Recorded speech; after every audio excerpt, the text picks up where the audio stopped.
बहनों भाइयों, दोनों आतंकवादी वारदातों के बाद जिस तरीके की कार्रवाई हमारी सरकार ने की है, हमारे प्रधानमंत्री ने की है, सारी दुनिया को यह साफ संदेश चला गया, भारत अब यह कमजोर भारत नहीं रहा है।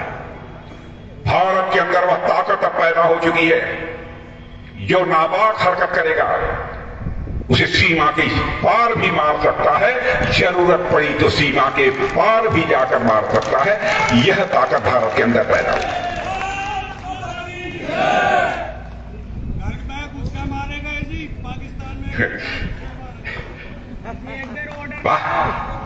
भारत की ताकत बड़ी है, यह कोई छोटी बात नहीं है।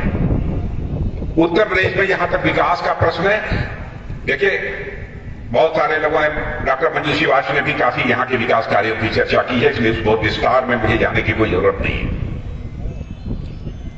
बहुत चर्चा की है क्या क्या हुआ है, और आप लोग मुझसे बेहतर जानते हैं कि विकास कार्य क्या हुआ है। सड़कों के निर्माण का जहां तक प्रश्न है, बुनियादी ढांचों के विकास का, वो कितनी तेजी के साथ बुनियादी ढांचों का विकास हो रहा है, ये आपको बताने की जरूरत नहीं है। एक से एक एक्सप्रेसवे यहां बन रही है। अब बहुत दूर नहीं ले जाऊंगा, आप अगल बगल ही देख लीजिए, सड़कों के निर्माण में कोई परिवर्तन आपको दिख रहा है कि नहीं दिख रहा? मैं आपसे जानना चाहता हूं।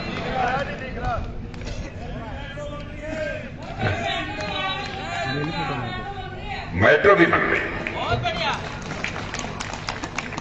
जिस विकास की लोगों ने कल्पना नहीं की होगी, वह विकास लोगों को देखने को मिलता है। कई ऐसी चीजें विकास संबंधित, अब जैसे उत्तर प्रदेश में कई जिलों को, लखनऊ है, कानपुर है, उधर आगरा है, बुंदेलखंड होते हुए यहां तक अलीगढ़ है, सब सारे डिफेंस कॉरिडोर के रूप में हमारी सरकार ने इसे घोषित किया है। यहां पर रक्षा सामग्री बनेगी, यानी हथियार, बड़े बड़े प्लेटफॉर्म, टैंक, तो गोले, बताइए। अब उत्तर प्रदेश में पहले गोली बनती थी, तो हमारे प्रधानमंत्री ने कहा कि केवल उत्तर प्रदेश हिंदुस्तान का सबसे बड़ा राज्य है, यहां केवल छोटी गोली क्यों नहीं बननी चाहिए, बनना चाहिए तो बड़ा गोला बनना चाहिए। बैठो भाइयों, अगर गोला बनना,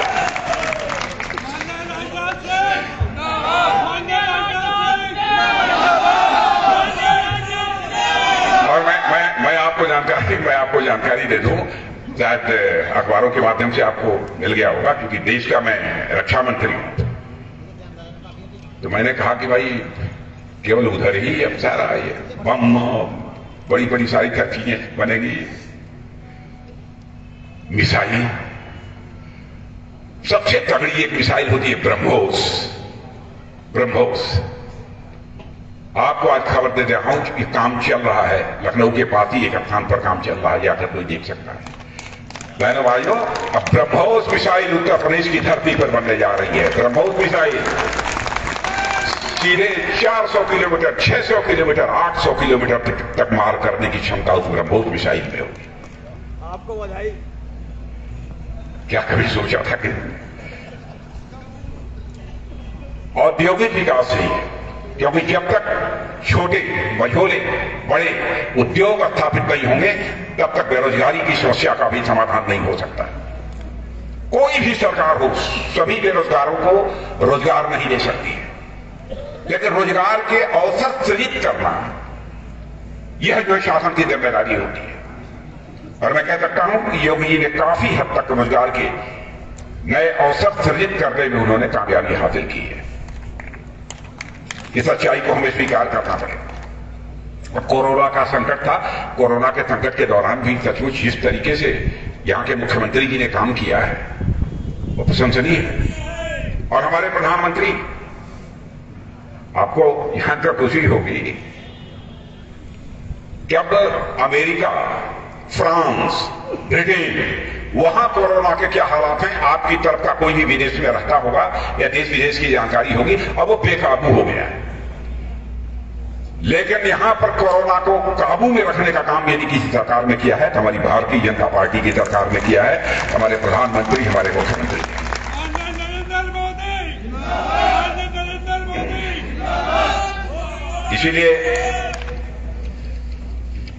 इसीलिए मैं आप सबसे अपील करने आया हूं,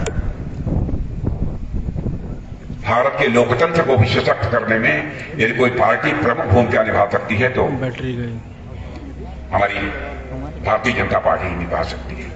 अब जैसे लोग जब कभी कभी कहते हैं ना, अरे भाई आप मंदिर की बात करते हैं, सोमनाथ मंदिर की बात करते हैं, फला मंदिर की बात करते हैं, राम मंदिर की बात करते हैं, ये तो कर रहे हैं और क्या कर रहे हैं।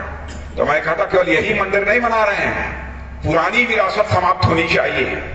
यदि हम ये कहते हैं तो भारत की संसद भी जो अंग्रेजों के द्वारा बनवाई गई थी उसके स्थान पर हम नया लोकतंत्र का भी मंदिर बना रहे हैं, नया संसद भवन भी बना रहे हैं। सब कुछ नए रूप में देखना चाहते हैं, जिसमें भारत और भारतीयता की झलक नंगी आंखों से कोई साफ तौर पर देख सके।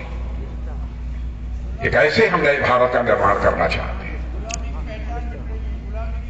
हाँ, ऐसा भारत जो धनवान भी हो, ज्ञानवान भी हो, और उस भारत के पास ऐसी ताकत हो, कुव्वत हो कि वह पूरे विश्व का नेतृत्व कर सके। हम एक ऐसे भारत का निर्माण करना चाहते हैं। उसमें आपके एक वोट की बहुत अहमियत है, बहुत अहमियत। मैं जानता हूं कि बहुत सारी इधर उधर की बातें होंगी, तरह तरह की चर्चाएं इधर उधर की जाएगी, लेकिन हमें उससे बचने की जरूरत है। ऐसा संवेदनशील प्रधानमंत्री बहनों भाइयों नहीं मिलेगा।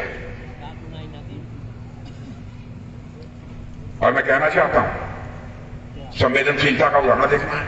क्या कभी आपने कल्पना किया था हमारे किसान भाइयों का 3 कानून था, कोशिश की सहमति बन जाए इस पर, नहीं बनी। यह गुरूर मन में पैदा नहीं हुआ कि मैं प्रधानमंत्री हूं, मैंने कानून बना दिया, अगले कानून किसी भी सूरत पे वापस नहीं होगा, बल्कि प्रातःकाल क्यों ही उठे और उसके बाद हमने तुरंत यह घोषणा कर दी कि यदि मैं किसान भाइयों के बीच तीनों कृषि कानूनों को लेकर सहमति नहीं बना पा रहा हूं तो मैं तीनों कानूनों को वापस लेता हूं। भाई यह है संवेदनशीलता, यह है मन का बड़प्पन। इसको भी करके दिखाया। लेकिन आप लोग ऐसे ही भाषण होगा, ताली बज जाएगी, मंजू शिवाज नहीं जीतेंगे, आपको जाना पड़ेगा, क्योंकि इस बार कुछ ताकतें ऐसी लगी हुई हैं, जात पात पंथ इधर तक की सब सारी बातें जाएगी। लेकिन मैं आपसे भी कहना चाहता हूं बहनों भाई, हमें जात के आधार पर वोट स्वीकार नहीं है, हमको धर्म और मजहब के आधार पर भी वोट स्वीकार नहीं है। हमको वोट यदि स्वीकार है तो इंसाफ और इंसानियत के नाम पर हम वोट स्वीकार है, हिंदुस्तान और हिंदुस्तानियत के नाम पर हमको वोट स्वीकार है। इसलिए मैं आप लोगों से अपील करना चाहता हूं, उत्तर प्रदेश में 5 वर्षों तक हमारी सरकार के कामकाज को आपने देखा है। बहनों भाइयों, आगे भी हमको एक बार आपका आशीर्वाद प्राप्त होना चाहिए। और जैसा मैंने पहले कहा था कि डॉक्टर मंजू शिवाज आपको योग्य प्रत्याशी है, इसको लेकर तो कोई विवाद कोई खड़ा नहीं कर सकता। इसलिए भरपूर आपका समर्थन प्राप्त हो। अरे वाह, क्या पूछा, बहुत अच्छा, बहुत अच्छा। मैं आश्वस्त होकर जा रहा हूं। और डॉक्टर मंजू शिवाज को एक बात मैं कहूंगा, मंजू जी अभी लोग तो जिता देंगे कह रहे, लेकिन एक बार अब ये पता नहीं डॉक्टर मंजू शिवाज बुलाएंगे कि नहीं बुलाएंगे, लेकिन डॉक्टर देवेंद्र शिवाज उनसे भी हमारा पुराना परिचय है।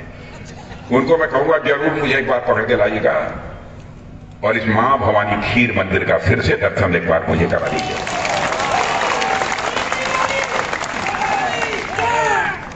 बहनों भाइयों, सचमुच